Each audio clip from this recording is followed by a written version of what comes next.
Attention, this video contains a very high level of truths that no one accepts about Goku. I will prove that Goku could lose to most of the protagonists of his favorite shounens, depending on how the fight went.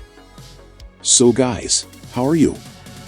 I hope you're doing well. I'm the Monio, the interdimensional demon who talks the most about Goku on YouTube, and you're on my channel.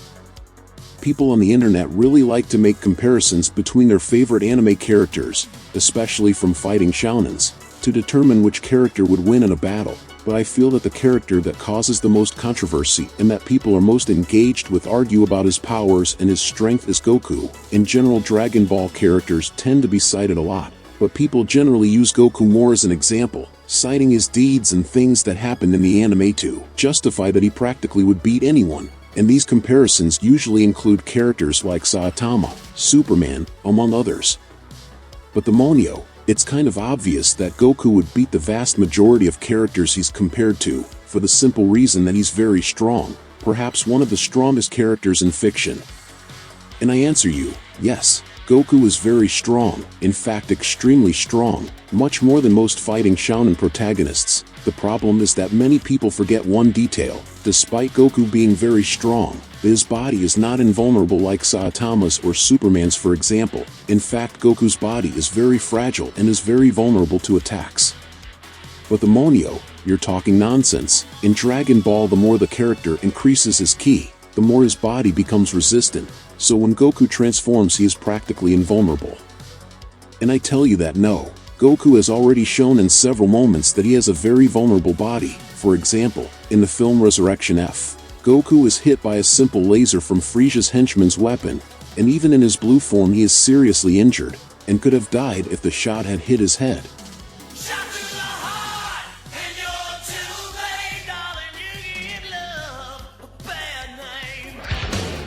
So even if I had fired the shot, I could have easily defeated Goku. Want another example? In the movie Dragon Ball Super Broly, when Goku is in his god form, Broly causes damage to him by rubbing his face against the ice, which shows that a simple ice can cause damage to Goku's body even in his god form. And you can even argue that that's just the way the scene was done, and that ice isn't actually hurting Goku. But we have this other scene where Broly throws Goku at ice, and Goku does so much damage to Goku that he hurts himself, screaming in pain, and at a certain point he almost loses consciousness. Watch the scene and tell me, is the ice hurting Goku or not? For characters who are in fact invulnerable, like Saitama or Superman, this ice wouldn't even tickle their body. But the Monio, that example you gave are from films, and everyone knows that the Dragon Ball films are not canon. In fact, most of the Dragon Ball films ever produced, especially the older ones, are not canonical, but that is not the case here. The films in question are canonical and both have a script by the author of Dragon Ball himself, Akira Toriyama. But let's use an example from the Dragon Ball anime. In Goku's fight against Frost, Goku is hit by a poison needle, in such a subtle way that not even Goku himself notices, but the poison knocks him down very easily, even though he being transformed into a Super Saiyan. Then Naruto using a poison kunai would probably be able to easily defeat Goku if he hit him. So do you really think it's sensible to say that Goku could withstand a punch from Saitama, for example?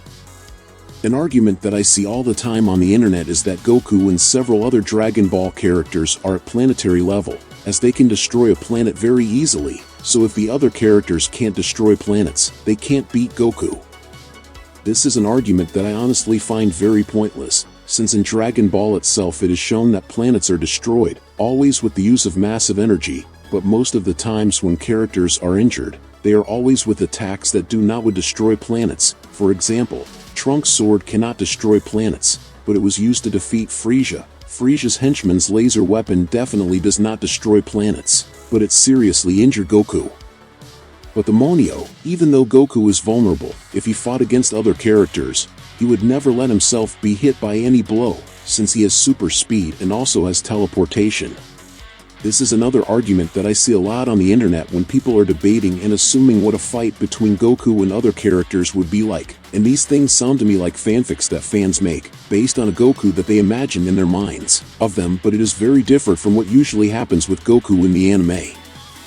For example, You could argue that Goku would never be eliminated in the Tournament of Power, since he has teleportation, since in theory, if he falls out of the arena, he just teleports back into it. But what happens in practice is that Goku was eliminated precisely by falling from the arena. You could argue that Goku would never die to Cell's bomb, as he would just have to teleport back to Earth and take KO with him, and Goku had time for that, especially if you consider his super speed. And yes, Goku can easily dodge blows using his super speed, but that doesn't mean he can't be hit if he's distracted. In fact, I think this is the big problem with people who don't accept that Goku can be defeated. They make assumptions based on wrong interpretations, or about things that aren't necessarily true, but that they believe Goku is capable of. So for example, whenever you follow any of these internet discussions involving Goku, someone always appears saying that in the fight against Beerus in the anime, Goku almost destroyed the universe with the power of his ki, when this is actually an effect of Beerus' power. Because he is the god of destruction, if Goku managed to destroy the universe with his ki in his god form, when he used the blue form, which is even stronger, the universe would definitely be destroyed, and when he used the Kaioken increasing 10 sometimes, the universe would disintegrate, but this does not happen, and is not even considered at any time. Goku's ki does not cause destruction even in the place where he fights, much less in the universe. But no matter how much logic you use, there is always someone who appears in these internet discussions and says something like, Goku in his base form is 1,000 times faster than the speed of light. So when that happens you realize that the person didn't take that information from nowhere. She is just assuming information based on what she thinks. But what about you? Do you agree with me? Do you think Usopp could easily beat Goku? Leave it in the comments, and if you liked the video, subscribe to the channel to follow the next content. Until next time my people, demonic hugs.